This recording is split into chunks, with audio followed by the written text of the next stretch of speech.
Kia ora, good evening. Welcome to the Guerin Report and welcome to the week you have been waiting for. It is Champions Day week here on Trackside, counting down to the richest ever race day in New Zealand history, $9 million Barfoot and Thompson Champions Day at Ellerslie on Saturday. We launched this day, it was announced on this channel on January the 22nd last year, so 13 and a half months ago. We've been waiting, there's been twists and turns, all the intrigue, lots of that in the last week, and today has produced some more. This information we see right here, sadly, unfortunately, coming out this afternoon, dealt with, is out of the NZB Kiwi. He was in the field, he was ready to go for Roger James and Robert Wellwood and the slot holders, a soft tissue issue. So an injury there somewhere,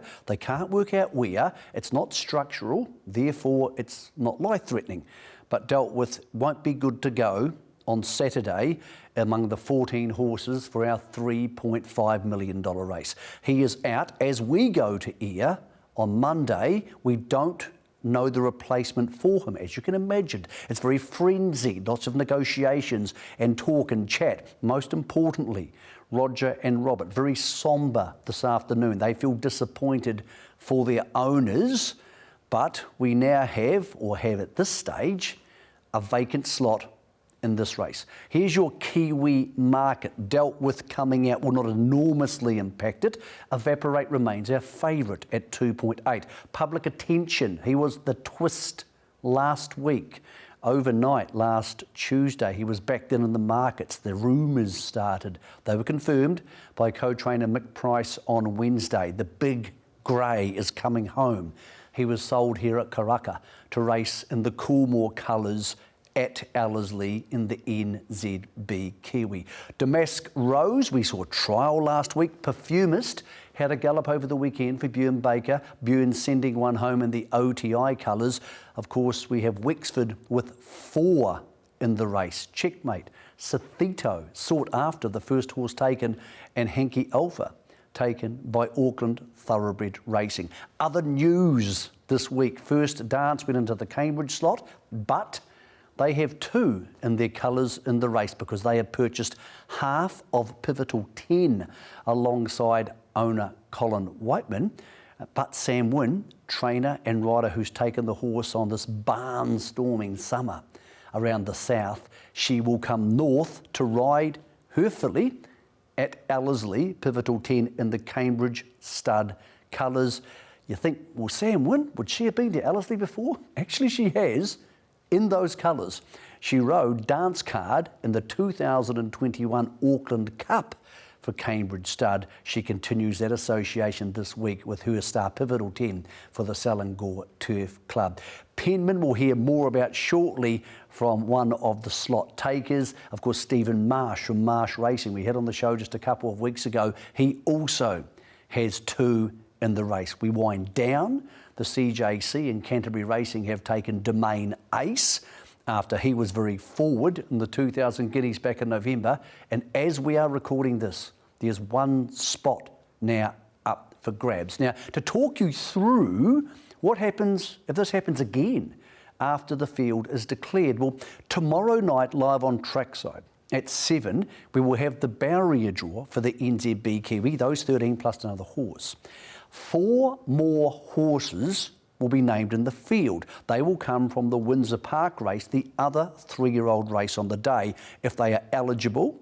And on Monday, there were 15 horses nominated for that race. If they are NZB Kiwi eligible, which means sold here or bred here, they can go into those 4 slots. But those 4 slots won't be part of the barrier draw.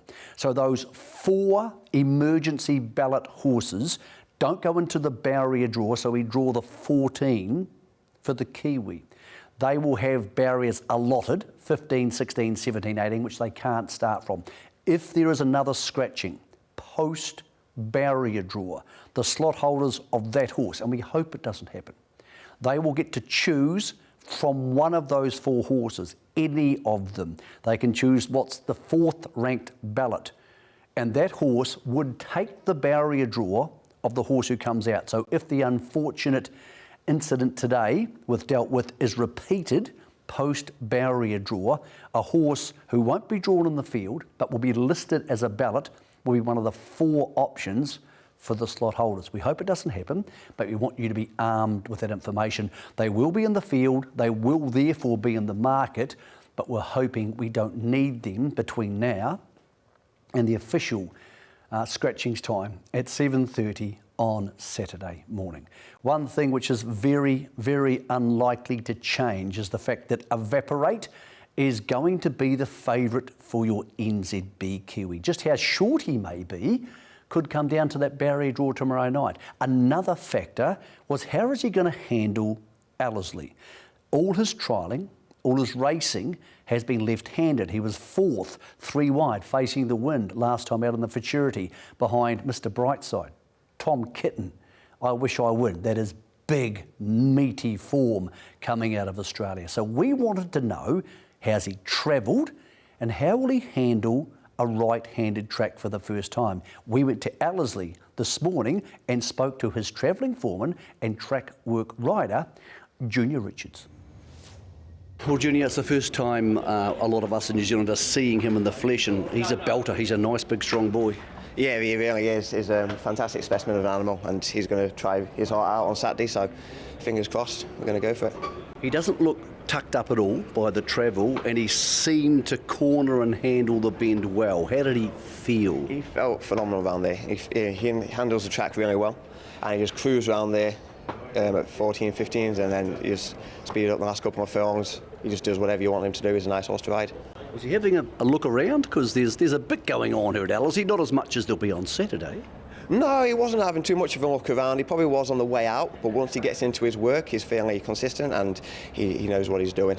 Okay, I was talking to Mick D, your jockey, last week, and he said, look, I'm not sure about the right-handed, but did he feel comfortable and able to get on the right leg straight away? He did, yeah. He felt very comfortable around there. Like, he didn't feel like it was an issue at all for him. He just cruised around there, felt fantastic, felt good. He did, and he just quickened into it very nicely.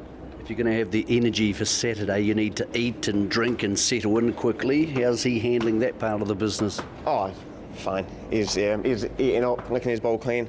The travel over here hasn't hindered him at all, and he's just doing really well.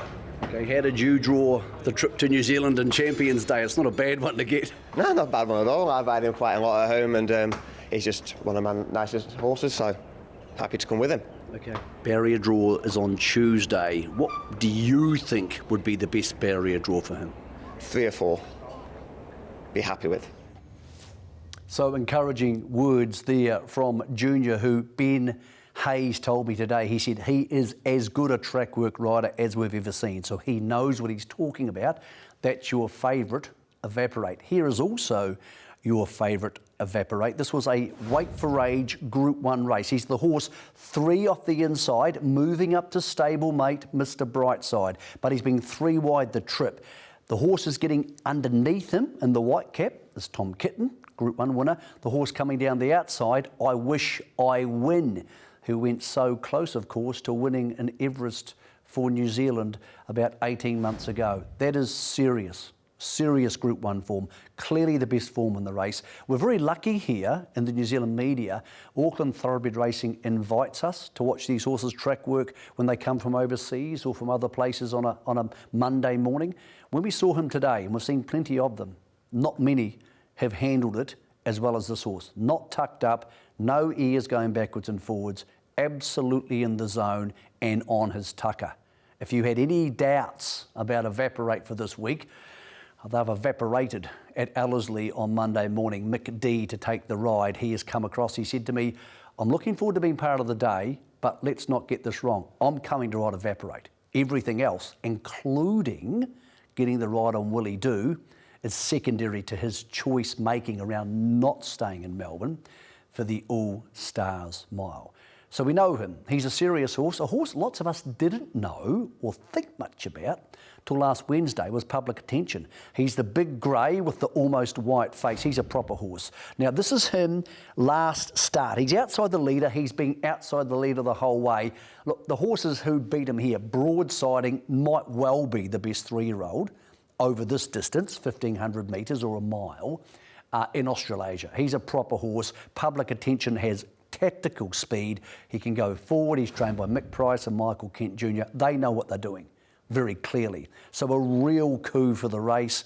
Part owned by Sir Peter Vella, of course, who the NZB Kiwi is half sponsored by. He's the boss there at New Zealand Bloodstock, so great to have him involved. Absolutely he can win. He adds a pace influence to the race. He has very strong form around Evaporate. He's beaten him home before in the prelude to the Caulfield Guineas way back in September. And of course that's Feroce form, which is Savabeel form from last Saturday. So that's the level you're talking about. They're about Savabeel or Feroce level. Make of that what you will for this week. The market has already factored that in. Bjorn Baker is one of the star expats we have in Sydney. There's plenty of them, of course. Waller, McDonald. Bjorn's the special one. Here is his horse. This is Perfumist. Now, what you don't see in this video is she burnt really hard early. Like they got really up on the nickel. She was outside a leader who kicked up inside her and dropped out. She was excellent this day. She's in the race slot for the boys and girls down there in the Central District and in Wellington. Very fast filly. The draw crucial for her, but she is awfully quick. And if she is able to get up against the aluminium, 1,500 metres around Ellerslie will really suit her. So you can see how they're in the market. You would suggest those 3 Australian trained horses are going to be a fair way in front of some of our leading lights. Damask Rose, who was really good trialling last week, Tapo, and Checkmate, who does tend to get a bit off the speed, but there's also pace in the race. Sathito is very quick. Pivotal 10 we know is very quick. Penman has tactical speed but did take a trail last time out. Also, on the subject of those who can't be there, sadly, Rory Hutchings injured last week in a racing incident. No Rory, and Ryan Elliott takes the ride on sought after. So more twists, more tails. What will the next 5 days bring for this market? By the time you see this, they may have named the next horse in the NZB Kiwi. As mentioned, there'll be 4 balloted horses who are unable to be taken if there's another scratching, but make sure you're watching trackside tomorrow night. Andrew Gordy and Emily Murphy are going to be taking you through the barrier draws. Bruce will be there to talk through all the permutations, and the tab will have a market open up razor quick for your race, the richest race ever held in this country. On any other day, that'll be all we're talking about. It's not any other day, it's Barfoot and Thompson, Champions Day, and we have an amazing card for you. It's also Derby Day, but before we get to him and the Derby and all the drama of last week, let's get to a man who's been to Ellerslie when days weren't so bright, when the sun didn't shine quite as warmly as we hope it does this Saturday. He not only has one of the leading chances in the sprint and Crecchetti, but he is one of the slot holders behind Penman. He's one of the good guys of Northern Racing, Daniel Narkley. Well, it's a long process to find a horse for the NZB Kiwi. You and your team found Penman. You'd be happy so far. Yeah, it was a really good run soon after the announcement. He was going to be very, very unlucky right up until about 100 metres out from the post, but no, showed a really good turn of foot, and his first time at Ellerslie was a very good run. So happy days. You've got a very good horse, but the race has got stronger in the last 2 weeks. Do you feel that? Are you realistic about the fact now that you're somewhere in that 5 to 6 favouritism sort of market? Well, it's a race you're always going to be more hopeful than confident in. To be fair, for $3.5 million, you'd be very disappointed if it wasn't a strong race. And I think the field's certainly worthy of the stake. It's great to see that international flavour coming across from Australia. The South Island filly as well, Pivotal 10. It's become a real melting pot with a whole bunch of form lines. So it's going to be a cracking race, and looking forward to it, win, lose or draw. This is your home track, and there's been times when things weren't quite as shiny and happy and lovely in New Zealand racing. For someone who loves New Zealand racing, what does this Saturday mean to you? Oh, it's the pinnacle. It really is. We're on the international stage. We're with international stakes. You really don't get any better. The challenge, to be fair, as much as it's great to have the big day, the challenge is for the industry to make sure that we don't go back to the bad old days and we actually build upon what we've been handed through Entain and the Entain deal, and just making sure we can keep that momentum going and just keep things moving forward. You're a pretty excitable bloke. You've got a horse in the NZB Kiwi. You've got Crocetti, the love of your equine life, here to race in the King's Plate. Are you excited about Saturday? It's you're certainly you're laser focused on the Saturday. Racing's hard. Racing's really difficult. So to have a chance or two on the day is a big thing. The racing gods will tell us where we land. NZB Kiwi Day is also Trackside Derby Day. Here is the market. Much changed after the Avondale Guineas, which was, of course, a bit of a mess. I'm willing to forgive any horse in the race, but still, will he do it? Was well beaten. We now know that Husser is off him and Mick D is on. Oceana Dream was the run of the Avondale Guineas, but I think the horses who missed the Avondale Guineas, like Tuxedo, may have gained more advantage out of the lead-up race by going to Waikato. He galloped on Monday morning. He looked superb. Here is what jockey Joe Doyle thought. Well, Joe, Tuxedo looks a happy horse. Yeah, he's in a great place mentally and physically. So, yeah, it's a bit of luck now. He went Waikato Guineas. The Avondale Guineas was a bit of a mess. I'm not sure what everybody made of that. I think you ended up in the right lead-up race.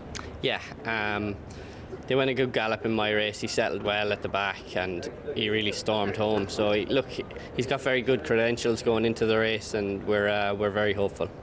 It's Derby week for him, so everybody asks the same question during Derby week. Will he stay 2400? He'll give himself every chance, I think so. No issues with settling, no issues with getting into the right rhythm for that trip? No, he's grown up a lot. His last race, he settled so well. It was like he jumped in at the 400. He was asleep for the majority of the race, and when I gave him a squeeze, he lit up. So I think he'll give himself every chance. Were you, like me and everybody else, confused by the Avondale Guineas? Because I think a few weeks ago we all thought Willie Do was the horse to beat here. I think now a lot of us aren't quite sure. He looks vulnerable to me. I think I thought he should have done better from where he got in the race. And look, he probably didn't have a particularly hard race, but our horse is fresh as any going into it. And so quietly confident. So Tuxedo looking absolutely where he needs to be. Will he do it? Galloped on Saturday morning. The Clockworthies are happy with him. But this market will change after the barrier draw. That's on Sport Nation, the radio station Sport Nation, 10:30. The barrier reveal for the Derby on Wednesday morning. Okay, as if that wasn't enough, there's more. The Auckland Cup, the Barfoot and Thompson Auckland Cup, sees a horse you may not know up against a whole bunch of horses you do. Tijanis, of course, is a former European galloper. He's owned by Go Racing. He's by Adelaide. He's trained by Chris Waller, and Michael McNabb will do the riding. If you hadn't seen him before, well, you know the colours. He's in the Go Racing colours, and this was him really strong to the line over 2,400 metres. His last two runs have both been over 24, one on soft and one on firm. That's really important because Ellerslie's more likely to be firm than soft. When he was on the firm over the 2,400 metres, he galloped 2:27, home in 35. That's a really good gallop. Really good, and suggests he can handle Ellerslie if it's good, and most importantly has the turn of foot to win your Auckland Cup. He's on 53 kgs. Nabba takes the ride. The rest of them, you know pretty much, but interpretation being so high up in the weights means that a whole bunch of horses are going to be low down in that 53, and Tijanis is a horse who falls into exactly the right place. Just on the subject of Chris Waller and Nabba taking that ride, confirmation from Team Waller this morning that Joe Doyle will ride Conasana. Of course, it was going to be ridden by Rory Hutchins. Joe Doyle will ride Conasana and the breeders. More on that a little bit later. The King's Plate is a race we don't have a market for you because it's not a Group 1, but you know the big two. Crocetti and Alabama Lass, the Railway, Part 2, coming up this week. He looked awesome at Ellerslie this morning. Did Crocetti? Not so much. His trainer, Danny Walker, the new bionic man of Barley Park. Well, you've looked after him this summer, and he seems to be looking after you. He's in great nick. Yeah, he is in good nick, actually. I'm really happy with him. Okay. Brought him here for a spin this morning. What was the plan there, to turn his brain on or clean his lungs out? Oh, just to keep him up to speed, that's it, really. Just a nice morning out for him. Okay, for our punters and followers on the Guerin report here, how close can he be to his railway winning form? It'd be very equal to that. Okay. What happens after this? If you get through Champions Day and you're a winner, hello, how you going? If you get through Champions Day and you're a winner, Aussie? Yeah, well, there's nothing much else here for him for the rest of the year, so that could be a good option. Danny, you've been involved in New Zealand racing for a long time when things were not so good, when things were actually point blank bad. What do you make of this? You're coming here for a $9 million day at a track you've been to so many times with a superstar horse on Saturday. No, it's really good. It's great for New Zealand racing, and it exposes us more and more and more all the time. So it's a bit of a roll-on effect now, isn't it? It's and this should go into next year as well. Okay, Alabama Lass will be back this week, going head-to-head with the princess of New Zealand racing. What sort of barrier draw do you want? Do you want inside her or outside her? Take what we get. You can't do much about it. Can't give it back. Okay, what's with the crutch? You would do the bionic man of Briley Park? Yeah, got a new knee, so it's all good. How's it going? Yeah, good. Yeah, really good. Okay. See you Saturday. Yep, see you Saturday. Danny happy also to Ken Kelso, trainer of key rival Alabama Lass. She galloped between races on Saturday. 58 seconds for the 1,000, home in 33. He is sure his horse is ready. It's going to be a great sprinting battle. The Bone Crusher sees El Vencedor trying to do what no New Zealand horse has done before. 3 domestic Group 1s inside 4 weeks in the modern era. 220 for him. Incredibly hard to beat because of his tactical speed. Orchestral there up to 2,000. That'll suit her. La Creek was going to gallop at Ellerslie today. Simon Alexander, co-trainer, telling me she's fine. She galloped Wednesday. She's going through her gears. She will be better than she was in the Herbie Dyke when she finished second to El Vencedor. The Breeders sees the return to Ellerslie of Legato, up against Conasana, up against Belclair, horses who have raced well there before. But she is the big girl, the star. Ryan Elliott back in the saddle like usual, and King Kelso telling me this gallop the other day at Matamata, between races on Saturday, absolutely perfect.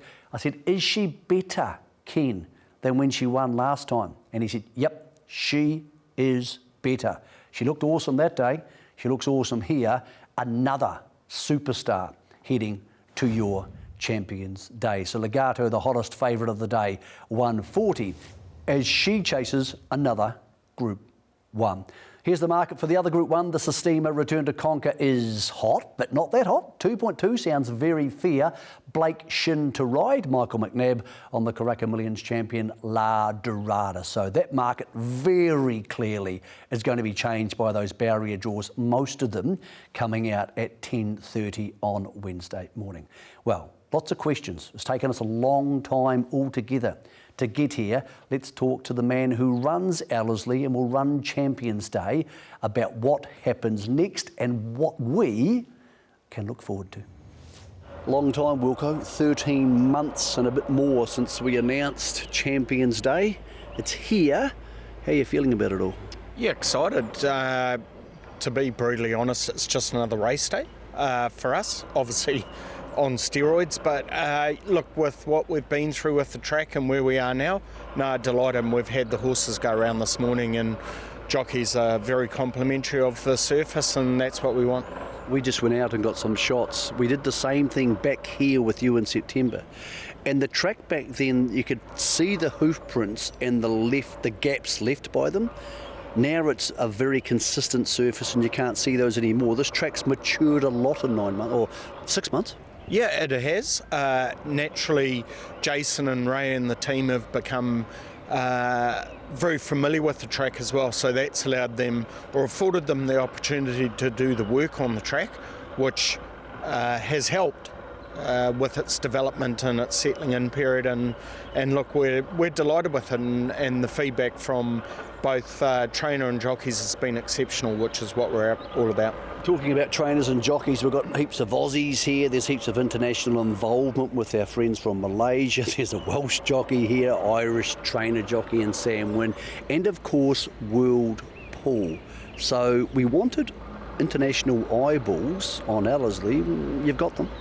100%, and probably it's flowed on through some of our bigger meetings that have just gone past, that we've had those or the international exposure, which has been awesome. And you know, to have the likes of Coolmore back over here. Last time they raced a horse was Longleaf when it won the Karaka Millions 3-year-old.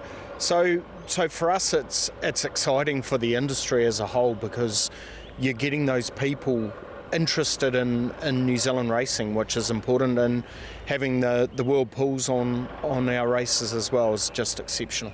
For our viewers, if they don't have tickets but they want to come, what is still available for them to be part of Champions Day? It's getting pretty tight to being nothing available, but Ellerslie.co.nz has the best array of information for people to have a look at. But you know, we still have pockets here and there. Look, if they struggle with that, give us a bell, and the team will be able to help them out with what's available. Okay, for people who want to come to the day and don't know how it rolls afterwards, Karaka Million has its famous after party. Is it similar type of thing this Saturday? Absolutely is. We've got UK sensation Jax Jones playing after last, so it's going to be a big old go, and it's probably a bit more special than Karaka Millions in the sense it's our last massive race day before we start heading into the cooler months. So yeah, no doubt there's going to be a few people here after the last, and as long as they look after themselves and each other, then it should be a good old go. Well, I hope that's given you an idea of what you can do to be part of Champions Day at Ellerslie. Stick around after this show. Jane Ivell looks into some of the stories behind the NZB Kiwi. Also this week, massive coverage coming up on Trackside. Barrier draw 7 o'clock tomorrow. Wednesday, Champions Day preview, Innovation Tradition, the Derby, the NZB Kiwi, more Group 1 previews on Thursday. The Leg Up boys are at Ellerslie on Friday, and we kick off with a 2.5-hour mail run, myself and staff, on Saturday morning. Then your huge big Saturday trackside premiere, and of course the weigh-in special to review it all next Sunday. We'll be back next Monday with our take on Champions Day. It is a week of celebration, and we're looking forward to celebrating it, but of course we have lost one of the giants of our industry. This week, all racing at the moment feels like it is in the shadow of Mike Moroney. Mike sadly passed last Thursday morning. To some people, he was a partner or a father, a friend, and for some people, a workmate. To Paul Moroney, he was a brother. And when I spoke to Paul last week about the race the brothers enjoyed the most, he told me something that really struck at the core of who Mike Moroney was and what he was. It wasn't the Melbourne Cup he won with Brew. It wasn't the 2-year-old races or Joker's Wild being a champion 2-year-old. It wasn't excellent in the Derby or down the outside at Hastings. Who could forget those things? It was the 1989 Great Northern Steeplechase. And I thought to myself, what sort of man among 51 Group 1s and everything else Mike Moroney achieved, what sort of trainer trains 2-year-olds to win those races, trains Melbourne Cup winners, trained excellent and all those horses in between, and then trains a Great Northern Steeples winner? What sort of trainer does that? There's a word for that sort of trainer. They're called a horse person, or in Mike's case, a horseman. That's what Mike Moroney was. He was a horseman. He loved racing. He would have loved to have been here. We would have loved him to be here this week, to go to the races, to have a laugh, to have a chat, to try and win like we're all going to try and do on Saturday, and afterwards to have a drink. He can't be here to do that. We will do it for him. I hope you join in. Big Mike, good night, rest well. Here is a horseman's work. Yamani up clear about 2.5. Tumbling Down's chasing him hard though as they're over the last. He headed Tumbling Down, but he's coming after Yamani. Yamani in front, Tumbling Down levelling on the outside. Toby going for the double. Yamani Tumbling Down on the outside's got the lead, 100 to go. Tumbling Down, Yamani still fighting him, but Tumbling Down in front, going to the post. Tumbling Down just holding Yamani. Toby gets the double, and it's home, James. Tumbling Down, Yamani was second.